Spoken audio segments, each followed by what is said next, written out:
बेटी की मौत किसी भी पिता के लिए सबसे बड़ा सदमा होती है, लेकिन जोधपुर में साध्वी प्रेम बाईसा की मौत के बाद जो तस्वीर सामने आई वो सिर्फ दुख की नहीं, शक की भी थी। यहाँ सवाल किसी बाहरी दुश्मन पर नहीं बल्कि उस पिता पर उठ रहे हैं जो खुद को बार बार बेगुनाह साबित करने में जुटा है, संत बीरमनाथ। लोग पूछ रहे हैं क्या ये डर है या फिर कुछ छुपाने की कोशिश। सोशल मीडिया पर जांच की मांग उठ रही है। एक्सपर्ट संत बीरमनाथ पर भी सवाल उठ रहे हैं। एक यूजर ने लिखा कि विश्वास रखो, यही दोषी पाया जाएगा अगर सही से जांच हुई तो। वहीं दूसरे यूजर ने लिखा कि देखो नाटक कर रहा है, यही दोषी पाया जाएगा।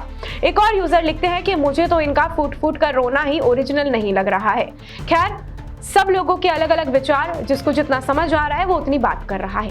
जानकारी के मुताबिक 28 जनवरी को ही बाईसा अजमेर के कथा वाचन से घर लौटी थी। बताया जाता है कि साध्वी प्रेम बाईसा को थोड़ी खांसी जुकाम की शिकायत थी, जो अभी सर्दी करने और सर्दी बढ़ने के कारण लगभग सभी को खांसी जुकाम के लक्षण होना जाहिर सी बात भी है।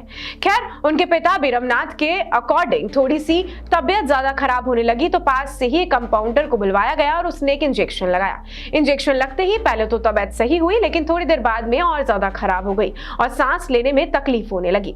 फिर उनकी बेटी की सांसें पूरी तरीके से थम गई। एक तो ये बयान बीरमनाथ का, वहीं दूसरी बीरमनाथ ने ये भी कह रहे हैं कि इंजेक्शन के कारण मौत हुई है, क्योंकि इंजेक्शन लगाने के 5 मिनट बाद ही मेरी बेटी की सांसें रुकने लग गई थी। ऐसे ही दो अलग अलग स्टेटमेंट के बाद भी बाईसा के पिता पर ही शक की सुई आकर थम जाती है। लेकिन हैरानी की बात यह है कि ज्यादा तबियत खराब होने पर ना डॉक्टर बुलाया गया और ना ही अस्पताल ले जाया गया। वहीं कंपाउंडर ने जांच की और फिर लगाया गया डेक्सोना। जी हाँ, इंजेक्शन डेक्सोना, जो एक आम दवा नहीं है बल्कि स्टेरॉइड इंजेक्शन है। गलती से या फिर गलत मात्रा में इंजेक्शन लगने पर स्थिति कितनी गंभीर होगी ये व्यक्ति की शारीरिक स्थिति और दवा की मात्रा पर भी निर्भर करता है। तो ये सवाल भी उठता है कि क्या इंजेक्शन की मात्रा गलत हो सकती है या फिर आखिर क्यों दी गई थी, किसके कहने पर दी गई थी। और अब सीधा सवाल है, क्या साधारण खांसी जुकाम में स्टेरॉइड इंजेक्शन दिया जाता है? तो ये सवाल ये नहीं है मौत कैसे हुई, सवाल ये है और इसका इलाज क्या रहेगा और इसके बाद इलाज का फैसला आखिर किसने लिया। डॉक्टर क्यों नहीं बुलाया गया और आखिर क्यों एक ऐसा इंजेक्शन लगाया गया जो जानलेवा भी साबित हो सकता है। जांच एजेंसियां हर एंगल से मामले को खंगाल रही हैं, क्योंकि इस केस में दर्द से ज्यादा कई गंभीर सवाल हैं और जवाबों में सबसे ज्यादा जो है वो है खामोशी। बाईसा के समर्थकों ने भी सवाल उठाए हैं कि बाईसा की मौत की जांच होनी चाहिए। आरएलपी सुप्रीमो हनुमान बेनीवाल सहित कई जनप्रतिनिधियों ने भी सीबीआई जांच की मांग की है।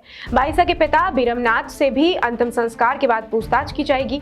जोधपुर की ये मौत अब आस्था नहीं, सिस्टम और फैसलों के कटघरे में खड़ी है। खैर, आप लोगों का क्या सोचना है हमें कमेंट सेक्शन में बताना बिल्कुल भी मत भूलिएगा। मैं आपके साथ प्रिया बंसल, अपडेट इंडिया। नमस्कार।